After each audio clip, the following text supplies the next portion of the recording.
My name is Eddie Sparks. This is your Man Minute for the day. We were talking about accounting last time, a little bit rambled, but still in Helsinki. This is the bad boy statue. He's actually peeing pretty good back there, and this is a great place for this conversation. The hardest person I ever had to bill was Mikey Dardashti.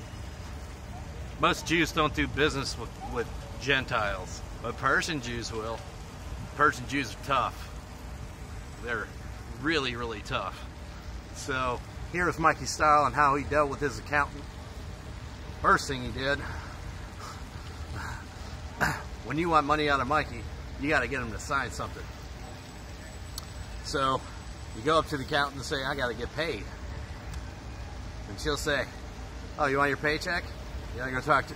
That's like you got to have Mikey sign your invoice. And then you'd wait in line to see Mikey. There might be 4 or 5 people in front of you. Mikey come, put his initial, he'd hold your invoice in his hand, walk around, talk on the phone, whatever he was doing, and then he'd sign it. Then you go back and get in line for the accountant. The accountant cuts you a check without a signature. You take your unsigned check, and you wait back in line for Mikey. There'd be all sorts of people. Locksmiths, drywall people, painters, lawyers, all in line. You're in the same line as them, trying to get your paycheck signed after you already signed your invoice.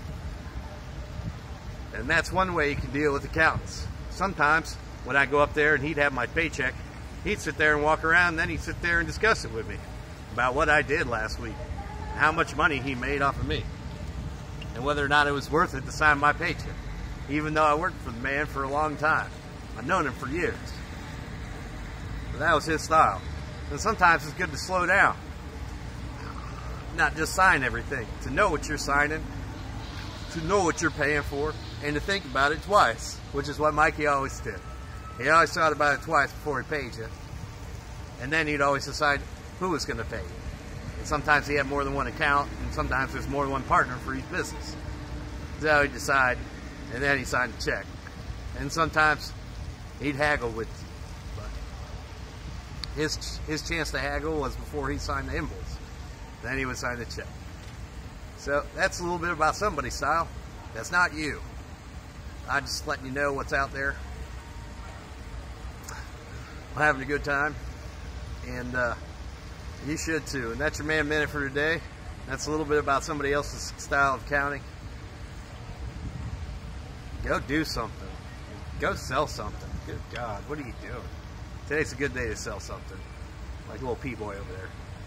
This is your Man Minute.